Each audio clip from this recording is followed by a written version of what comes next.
Hello everyone, welcome back. तो एक नई वीडियो में आपका स्वागत है और आज हम लोग सॉलिड स्टेट फिजिक्स पे थोड़ा सा काम करने वाले हैं। कुछ पीवाईक्यूज उठाएंगे, थोड़ा सा रिवीजन करेंगे उनके बेसिस पे और ये समझने की कोशिश करेंगे कि क्वेश्चंस का पैटर्न क्या है, किस तरह से हम लोग उन क्वेश्चंस को टैकल कर सकते हैं, किस तरह से हम लोग स्ट्रेटजी अपना सकते हैं इन क्वेश्चंस के अगेंस्ट। तो उसी पे थोड़ी सी बात करेंगे और बेसिकली एक तरह से हम लोग इस तरह से समझेंगे कि प्रीवियस ईयर क्वेश्चन उठाएंगे और उसके बेसिस पे हम लोग देखेंगे कि क्या कॉन्सेप्ट हमें सीखने की ज़रूरत है। ठीक है ना, किन कॉन्सेप्ट से क्वेश्चन ज़्यादा पूछे जा रहे हैं। ठीक है, तो फर्स्ट ऑफ ऑल जो शुरुआत है वो हम लोग करेंगे। जस्ट अ सेकेंड, मैंने क्वेश्चंस आपके लिए लिखे हुए हैं।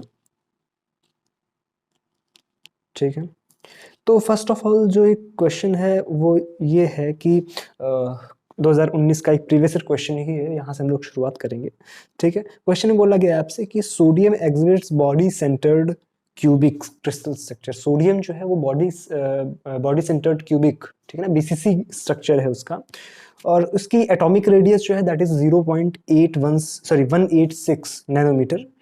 आपसे लैटिस पैरामीटर के बारे में पूछा गया है। ठीक है, तो हमें थोड़ा सा आइडिया होना चाहिए कि किस तरह से लिख लेता हूँ जो आंकड़ा है। ठीक है, क्या था जो रेडियस थी, that is just a second. ठीक है, हाँ, तो आपको एटॉमिक रेडियस दी गई है, कितनी है, r is equal to 0.186 nanometre. ठीक है, आपसे लैटिस पैरामीटर पूछा गया है। ठीक है, तो इस तरह के क्वेश्चन से हमें किस तरह से डील करना है ये हमें समझना पड़ेगा पहले। ठीक है, देखो ध्यान से, हमें फर्स्ट ऑफ ऑल ये एनालाइज करना है कि जो हमें क्रिस्टल स्ट्रक्चर दिया गया है वो किस तरह का है, वो उसका जो स्ट्रक्चर है वो किस तरह का है, वो बीसीसी है, वो सिंपल क्यूबिक है, सिंपल सा, या आपका एफसीसी है, या एच सेंटर, किस तरह का वो हमारा क्रिस्टल है, इस पर हमें सबसे पहले फोकस करना। तो ये आपको दिया गया है कि दैट इज बीसीसी। ठीक है, तो अब बीसीसी से रिलेटेड जितने परमुटेशन कॉम्बिनेशन बन सकते हैं वो हमारे दिमाग में आ गए होने चाहिए इस टाइम तक। लाइक कि बीसीसी में हम जानते हैं कि स्ट्रक्चर किस तरह का होता है, कि हम उसमें एक इस तरह का, है ना,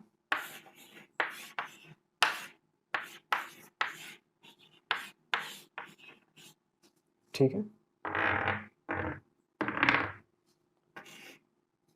और एक हमारा बिल्कुल सेंटर में, ये हमारा बीसीसी स्ट्रक्चर होता है। हालांकि सवाल खाली ये ना कि एक लाइन का सॉल्यूशन, लेकिन समझना जरूरी है कि इस तरह से हम, मतलब इस तरह के क्वेश्चंस अगर हमें डील दिए होंगे तो हम किस तरह से डील करेंगे उससे।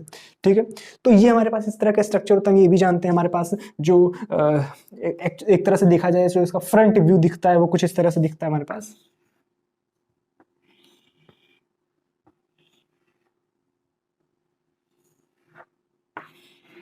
है ना, ये फ्रंट व्यू होता है। और ये जो मैंने बनाए हुए ये बिल्कुल बीचों बीच में रखा हुआ है। इसके जस्ट पीछे एक और आपको एटम मिलेगा, इसके जस्ट पीछे आपको एक और एटम मिलेगा, इधर यहाँ पे आपको इसके पीछे एक एटम है, इसके पीछे एक एटम है। ठीक है, ये बिल्कुल सेंटर में रखा हुआ है।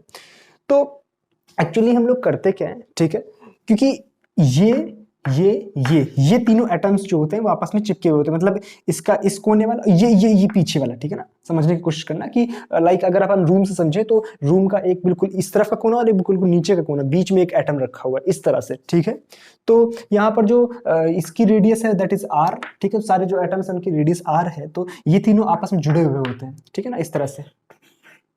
तो this total distance is 4r। ठीक है, r 2r और r, ठीक है, ये आपस में जुड़े हुए हैं, जुड़ा हुआ है इसमें।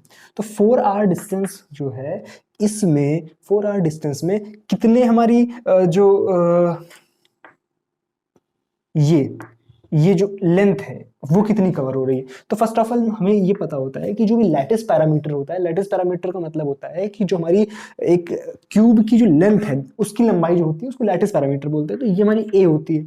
ठीक है, और क्यूब का जो डायगोनल होता है दैट इज √3a। इसकी लेंथ कितनी होती है, √3a। तो यानी 4r जो है वो √3a के बराबर है। तो यहां से हमें एक सिंपल सा रिलेशन पता होता है कि हाँ ठीक है, यहां से निकाल सकते हैं। अगर हमें a निकालना है तो एक यहाँ से वैल्यू कितनी आ जाती है, 4r बाई √3। मेन बात ये नहीं है कि हम क्वेश्चन कर पा रहे हैं या नहीं कर पा रहे हैं, हम क्वेश्चन को समझ पा रहे हैं कि नहीं समझ पा रहे हैं, ये एक मेन इंपॉर्टेंट बात होती है। ठीक है, तो हमें ये पता है कि अच्छा यहाँ पे हम r की वैल्यू रख देंगे तो आंसर क्या देगा, 4 × 0.186 नैनोमीटर अपॉन √3 की वैल्यू 1.732। आप इसको सॉल्व कर लेंगे, आपके पास आंसर लिखा हुआ रखा है। ठीक है ना, वो आप खुद सॉल्व कर सकते हैं। हमें क्या समझना है कि अगर मान लो बीसीसी ना देकर के आपको सोडियम क्रिस्टल ना देकर के कोई दूसरा क्रिस्टल देता है जो कि मान लो एफसीसी होता है, तो एफसीसी के केस में क्या होता है, इसीलिए क्या प्रोबेबिलिटी बनती है, एफसीसी किस तरह से बनता है ना, ये हमारी एक बिल्कुल सिंपल सा स्ट्रक्चर।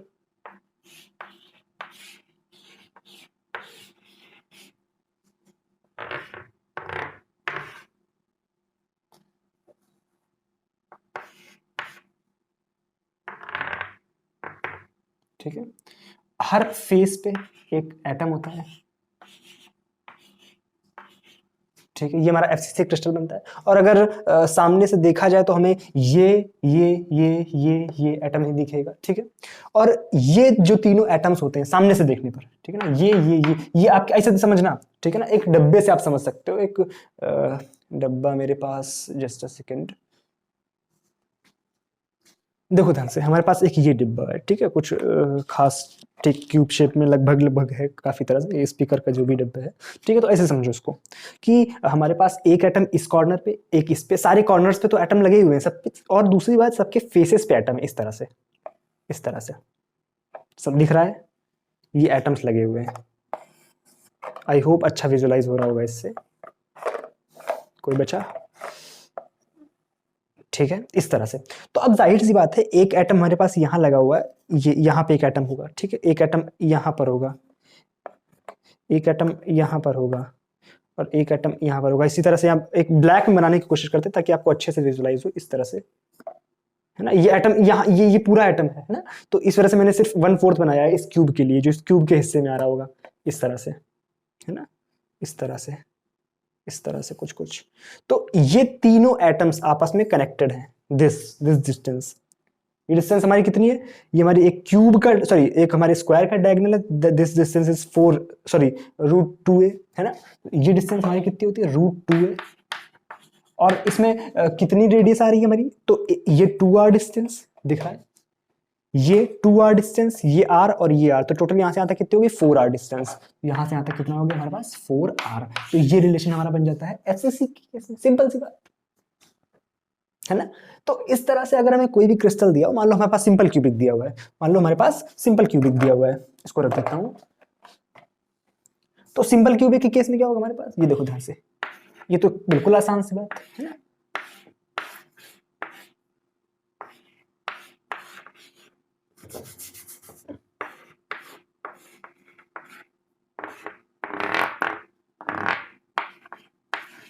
ठीक है, इसमें तो सिंपल क्यूबिक, तो जाहिर सी बात है ये डिस्टेंस जो है दैट, अब इसमें आपको ऐसे दिखाने के लिए दूरी दिखा दी जाती है, लेकिन एक्चुअल में तो बिल्कुल चिपके हुए होते हैं, इस तरह से, है ना, इस तरह से। तो ये दूरी कितनी है, 2r, और एक्चुअल में यही दूरी है कितनी, a, तो इसमें क्या बनता है, a is equal to 2r। ये किसके लिए बन जाता है, सिंपल क्यूबिक के लिए। ये किसके लिए बन जाता है, एफसीसी के लिए। ये किसके लिए बनता है, बीसीसी के लिए। तो ये सारी चीजें हमें एग्जैक्ट उस पॉइंट पे भी निकालनी आनी चाहिए। ठीक है, इसके साथ में एटॉमिक पैकिंग फ्रैक्शन भी हमें निकालना चाहिए, कितना होता है, किस तरह से हम एफसीसी के केस निकालते हैं। अगर अपन सिंपल क्यूबिक की बात करें, एटॉमिक पैकिंग थोड़ी सी बात कर लेते हैं यहीं पर। तो अब इसी के साथ में हम लोग थोड़ी सी एटॉमिक पैकिंग फ्रैक्शन की बातें कर लेते हैं ना, कि एटॉमिक पैकिंग फ्रैक्शन किस तरह से हमें कैलकुलेट करना पड़ता है। तो एटॉमिक पैकिंग फ्रैक्शन का डायरेक्ट फॉर्मूला होता है, दैट इज कि जो number volume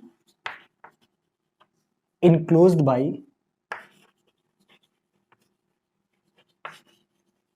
atoms upon total volume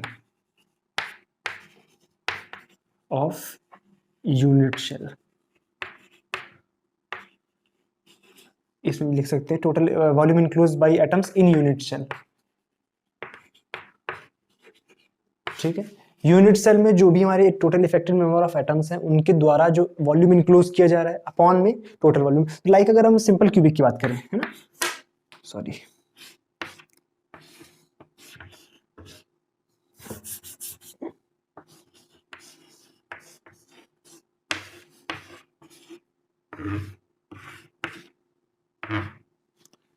ठीक है, सिंपल क्यूबिक की अगर बात करें तो इसमें आप अगर आप ध्यान से देखो तो इफेक्टिव नंबर ऑफ पॉइंट कितने बनते हैं। ठीक है, केवल 8 कॉर्नर पे हमारे एटम होते हैं, तो इफेक्टिव नंबर ऑफ कितने हो गए, कि अगर एक जो एटम है वो कितना पार्टिसिपेट कर रहा है हमारे एक यूनिट शेल में, दैट इज 1/8। क्यों, ध्यान समझो, इसी के साथ में जो एक एटम है, अब मान लो इसी रूम आपने जो भी यहाँ पर बैठे हुए उस रूम से कंसिडर करो कि मान लो एक बड़ा सा यूनिट शेल है, सॉरी एक बड़ा सा एटम है, ठीक है, तो वो इस कोने पर रखा हुआ है, तो जाहिर सी बात है एक इस कोने में, सॉरी एक इस कमरे में आएगा, एक इसके बगल वाले, उसका जो हिस्सा है एक उसके बगल वाले कमरे के हिस्से में आएगा, ठीक है, फिर उधर वाले, फिर उसके बगल वाले, तो 4 नीचे हो गए और 4 ऊपर, समझ आ रहा है ना। तो उसके कितने हिस्से होते हैं? 8 हिस्से। तो जब 8 हिस्से हो रहे हैं इसका मतलब क्या है कि 8 एटम है और हर एटम का 1/8 हिस्सा मिल रहा है इस यूनिट शेल को, तो टोटल नंबर ऑफ एटम कितना हो गया? 1। बात समझ आ रही है ना कि एक एटम जो है इस कॉर्नर पे लगा हुआ है, तो इस कॉर्नर पे जो इस यूनिट शेल में इस एटम का हिस्सा मिल रहा है दैट इज 1/8, और टोटल ऐसे कितने एटम्स लगे हुए हैं? 8। तो उससे हमने मल्टीप्लाई करा तो इफेक्टिव नंबर ऑफ पॉइंट कितना मिल गया हमारे पास? n, सॉरी 1, ठीक है। तो volume enclose by the atoms in a unit cell, तो वॉल्यूम कितना इंक्लोज हो रहा है? एक एटम जितना हमारा इंक्लोज कर रहा है, ठीक है। तो इसका वॉल्यूम कितना लिखेंगे? 1 इंटू एक एटम का जो वॉल्यूम होगा that is 4/3 pi are cube upon total volume of unit cell. Unit cell के जो ये हमारे पास लेंथ है दैट इज ए, तो टोटल वॉल्यूम कितना हो गया? A cube. कोई दिक्कत? हम जानते हैं कि ए इज इक्वल टू क्या होता है? 2r फॉर सिंपल क्यूबिक, तो यहाँ पे आप वैल्यू रख दो, क्या जाएगा? 4/3 पाई आर क्यूब अपॉन ए की जगह रख देंगे 2r, 2 का क्यूब कितना हो जाएगा? 8r क्यूब, आर क्यूब से आर क्यूब कैंसिल आउट, 4 2 8, आ गया आपके पास पाई/6, इतना आएगा। कोई दिक्कत? इसको आप कैलकुलेट कर लोगे तो 0.52 के आसपास मेरे ख्याल से आ जाएगा, ठीक है। तो यानी 52% हिस्सा, एटॉमिक पैकिंग फ्रैक्शन का मतलब क्या है कि 52% हिस्सा जो है वो इस यूनिट शेल में हमारे एटम्स ने घेरा हुआ है। इसके अलावा जो 48% है दैट इज वॉइड, उसको क्या बोलते हैं? वॉइड। वॉइड का मतलब क्या होता है? जो खाली जगह है वो हमारी कितनी है? तो इस एटम में, सॉरी इस यूनिट शेल में, या जो सिंपल क्यूबिक हम बोल रहे हैं, इसमें जो वॉइड है यानी जो खाली जगह है वो 48% है, अन्यथा जो भी एटम्स के द्वारा घेरी गई जगह है दैट इज 52%। आई होप बात समझ आ गई होगी, ठीक है। इस तरह से एटॉमिक पैकिंग फ्रैक्शन कैलकुलेट करते हैं। अब मान लो हम बीसीसी की बात करें, बीसीसी के लिए, बीसीसी के लिए, तो बीसीसी में क्या होता है एक्चुअल में कि इस तरह का कुछ स्ट्रक्चर था हमारे पास, याद करो,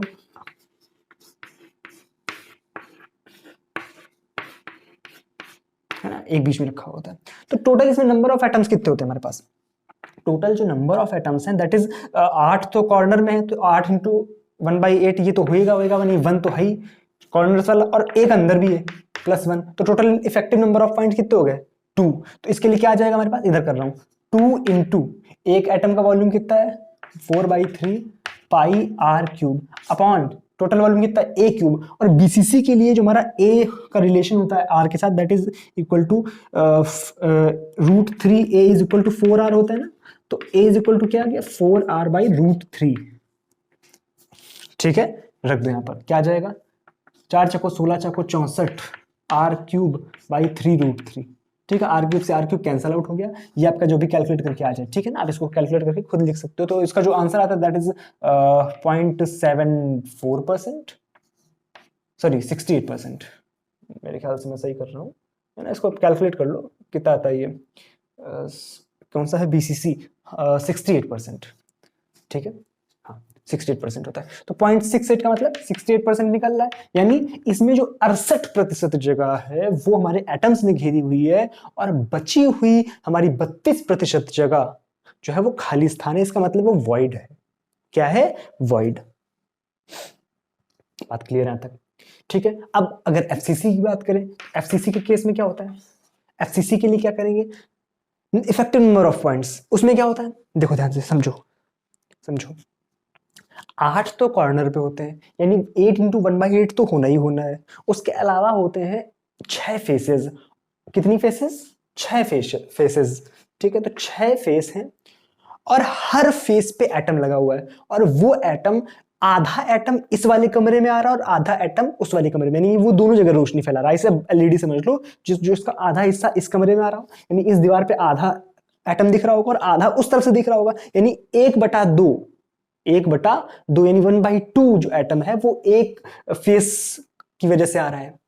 तो कितनी फेसेस है टोटल? 6, तो 6 इंटू 1/2, तो तो 3 एटम जो है वो फेसेस की वजह से मिल रहा है और एक तुम्हारा वो जो 8 का 8 × 1/8 यानी 1 + 3 कितना हो गया 4 एटम जो है वो हमारे FCC में मिलेंगे। कितने FCC में? तो 4 × फिर से भाई 4/3 πr³ अपॉन a³ और a का यहाँ पे रिलेशन क्या होता है? a का रिलेशन क्या होता है हम जानते हैं √2a = अभी हम लोगों ने किया था क्या किया था कि √2a = 4r यानी a = 4r/√3 रख दो 4r/√3 का क्यूब। सॉल्व करते रहो आराम से। इसका जो आंसर आता है दैट इज 0.74 यानी 74% हिस्सा जो है वो FCC का एटम्स की वजह से घिरा होता है और बचा हुआ हमारा 26% हिस्सा जो है वो खाली होता है, वॉइड होती है उसमें। तो 52, 68 और 74% जगह लगातार सिंपल क्यूबिक BCC और FCC में हमारे एटम्स घेरते हैं। इसके अतिरिक्त जो जगह होती है वो खाली होती है। आई होप यहाँ तक की बात समझ आ रही होगी। अगर बात समझ आ रही है तो वीडियो को लाइक कर दो। आप लोग सब्सक्राइब क्यों नहीं करते हो यार? कल मैंने अपने चैनल की एनालिटिक्स देखी, उसमें लगभग 75 से ऊपर प्रतिशत के जो लोग थे वो वॉच टाइम जो था वो बिना सब्सक्राइब किए हुए चल रहा था और बचा हुआ 20-25% हिस्सा जो था वो सब्सक्राइब लोगों की वजह से चल रहा था। तो क्या चाहता है, सिर्फ बटन ही तो दबानी, उस लाल बटन को तहस नहस कर दिया करो यार। मतलब आपसे आप लोग इस लेवल के हो, आपसे तो बोलना नहीं चाहिए, है ना?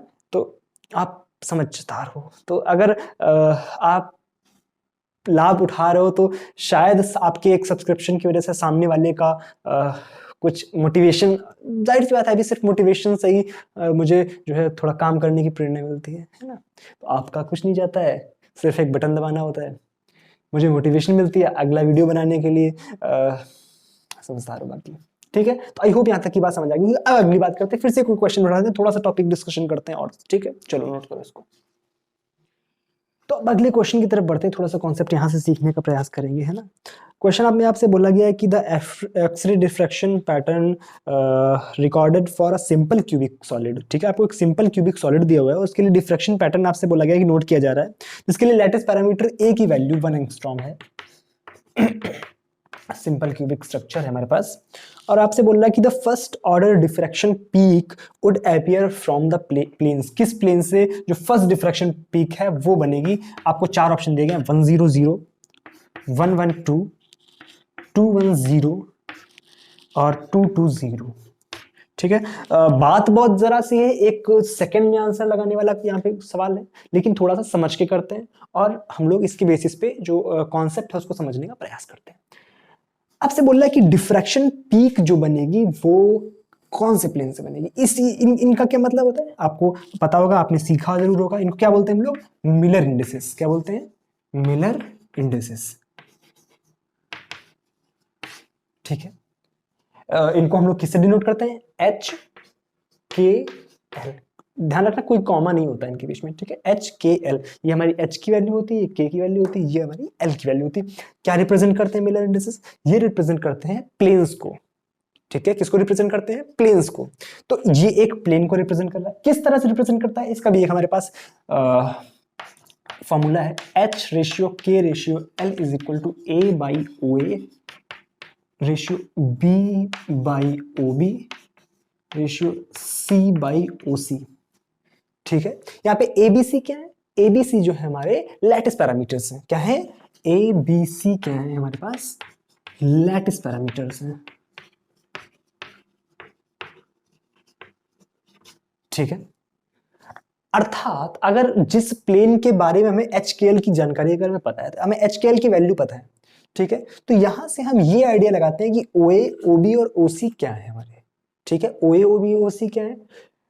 इंटरसेक्शन, या बोल सकते हैं कि लेंथ ऑफ इंटरसेक्शन, या बोल सकते हैं कि जो हमारे पास प्लेन है उसको कितनी दूरी पर जो एक्स, भाई 3 डायरेक्शन है, एक्स वाई जेड एक्सेस में कटे हुए इंटरसेक्शन की लेंथ, ठीक है ना? जो भी वो अंतःखंड कट रहा है उसकी लंबाई कितनी है, ये होती है OA, OB, OC। यानी उस प्लेन की लंबाई जानने के लिए, कितनी दूरी पर वो प्लेन कटा है हमारे पास, वो हमें जानने के लिए OA, OB और OC की जरूरत पड़ती है, ठीक है? तो फिलहाल इस क्वेश्चन पे आते हैं और अब समझते हैं कि हमें क्या बोल रहा है। तो हमसे बोल रहा है कि एक सिंपल क्यूबिक सॉलिड था हमारे पास, और उसमें जो हमने एक्सरेज गिराई और हमने डिफ्रैक्शन पीक्स का एक बढ़िया सा एक पैटर्न कंसीडर किया, और वहां से जो फर्स्ट पीक बन रही थी वो किस प्लेन से बन रही थी, इस प्लेन से, इस प्लेन से, इस प्लेन से, इस प्लेन से। तो इसको जानने के लिए बस एक फॉर्म फैक्टर एक करके, एक स्ट्रक्चर फैक्टर करके एक कॉन्सेप्ट होता है, वहां पे उस कॉन्सेप्ट में क्या है बहुत ज्यादा घुसने की जरूरत नहीं, उसके एक रिजल्ट पे हम लोग थोड़ा सा आते हैं। ठीक है, अब हमारे पास ये टाइम नहीं है कि हम लोग उस पूरे एक लंबे से डेरिवेशन टाइप की जो चीज है उसको समझे, हम लोग सिंपल एक उसका जो सारांश निकल के आता है उसको समझ लेते हैं।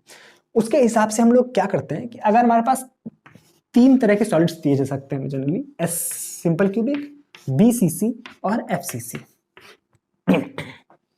हमसे बोल दिया जाए कि बताओ HKL की वैल्यू देख के बताओ कि इस किस प्लेन से, मान लो हमें दिया गया सिंपल क्यूबिक। ठीक है, अब ध्यान सुनना मेरी बात बात बहुत छोटी सी है लेकिन समझने लायक है। बात क्या है कि अगर हमें सिंपल क्यूबिक पता है, ठीक है, उसमें किस प्लेन से रिफ्लेक्शन हो रहा है और किस प्लेन से नहीं हो रहा है, ये बात समझनी जरूरी है। ठीक है, HKL की किस वैल्यू के लिए रिफ्लेक्शन होगा, डिफ्रैक्शन पैटर्न में हमें एक पीक मिलेगी और किससे नहीं मिलेगी, ये बात समझना बहुत जरूरी।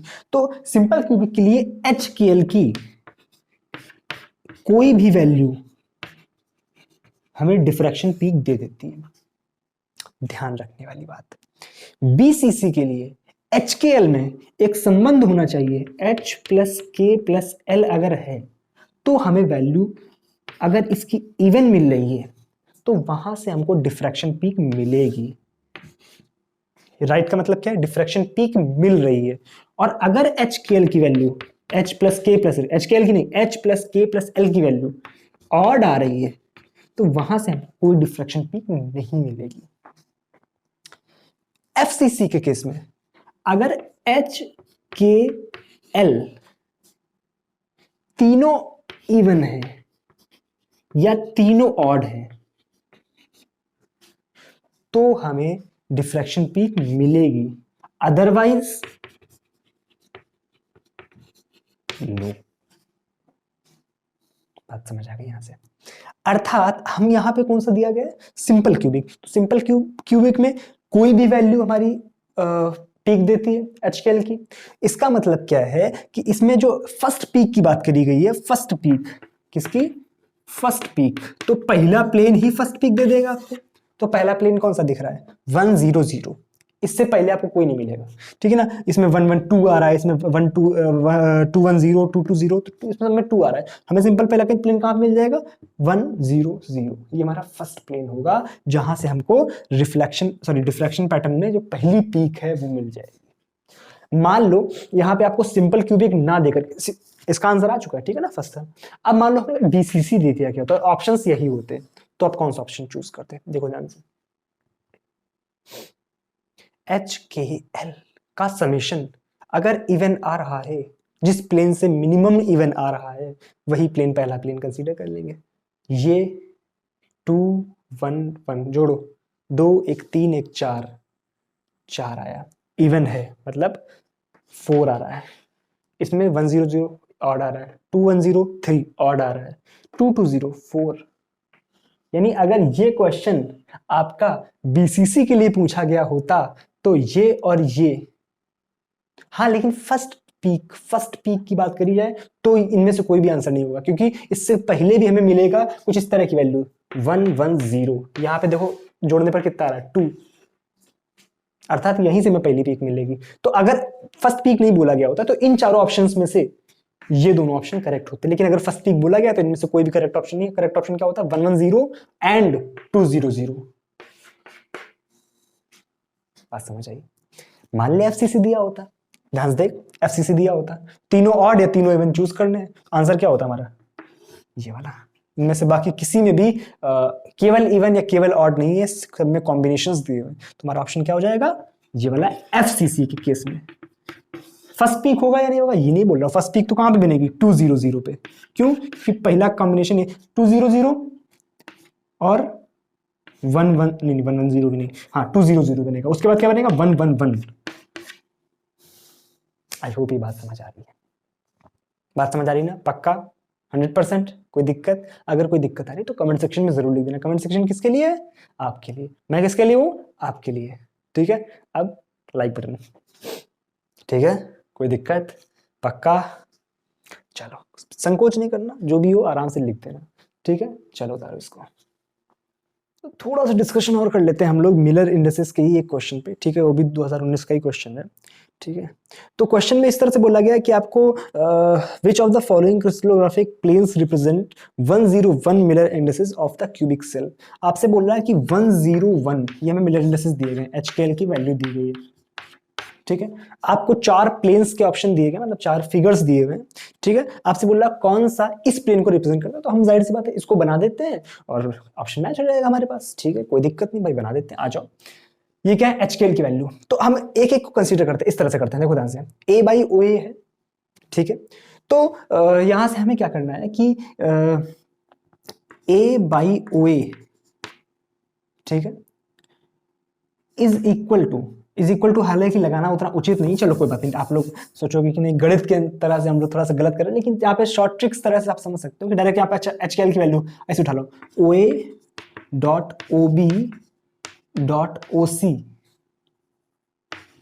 ठीक है, इसको HKL को उधर ले और OA/OB/OC को ले। हालांकि मैथमेटिकली ये इक्वेशन आपको शायद करेक्ट ना दिखे, लेकिन करने का तरीका यही है आपके पास, A/H ratio B/K ratio C/L। ठीक है ना, इस तरह से कर दो। HKL की वैल्यूज रख दो।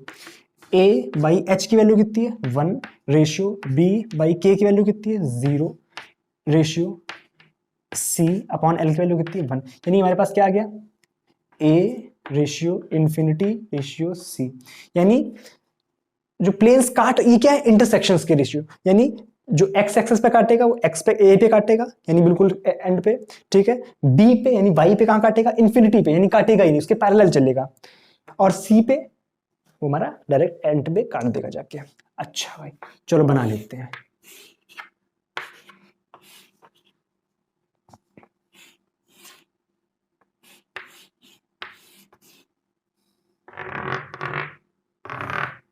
ठीक है, बन गया हमारे पास। अब देखो ध्यान से, ये हमारे पास x मान लेते हैं, ये हमारे पास y मान लेते हैं, और ये हमारे पास z मान लेते हैं। ठीक है, मैंने एक्सेस गलत जगह बस बना दी, यहाँ पे होंगी एक्सेस, इस जगह पे। ठीक है, अब ठीक है, और ये भी हमारी x भी उस जगह पे बनाते हैं।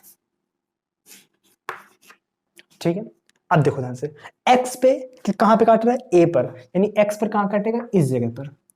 y पर कहां काट रहा है? इन्फिनिटी पर, यानी कहीं काट ही नहीं रहा है। और z पर कहां काट रहा है? C पर, यानी इस जगह पर।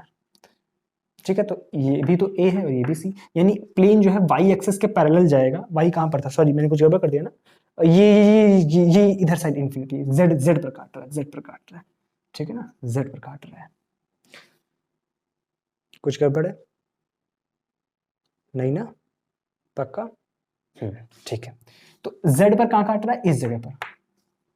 ठीक है, ये z is equal to C है, ये दोनों पॉइंट्स, और x is equal to A कौन से पॉइंट्स है? ये दोनों, सॉरी वो नहीं, ये दोनों। ठीक है, ये दोनों आपके क्या है? x is equal to A। भाई यहां से आप नापोगे ना, तो x में ये भी A है, ये भी A है, इधर क्या है? z में C नापना है, तो ये भी C है, ये भी C है। यानी जो प्लेन बन के चलेगा वो कहां से बन के चलेगा? ये वाला, ये प्लेन बनेगा हमारे पास, जो 101 प्लेन। आप डायरेक्ट थोड़ा सा यहां से डायरेक्ट भी समझ सकते हैं, ये सब करने की जरूरत नहीं है। इसको देखो, ये कहां पर काट रहा है? x पर काट रहा है, y पे नहीं काट रहा है। जब भी 0 का मतलब हो, यानी y के पैरेलल कर दो, ऐसे समझ सकते हैं, y के पैरेलल कर दो। यानी अगर हम 100 प्लेन की बात करें, तो हमारा x पे काट रहा है और इन दोनों के पैरेलल जा रहा है, यानी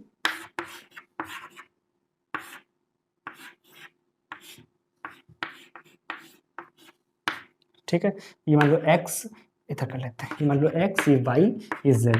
ठीक है, तो 100 का मतलब क्या है? केवल x पे काट रहा है, यानी x पे ये है, बाकी दोनों के पैरेलल कर दो, यानी z के पैरेलल, y के पैरेलल। तो यही जो फर्स्ट वाला, जो सामने वाला इंटरफेस है, यही क्या है हमारे पास?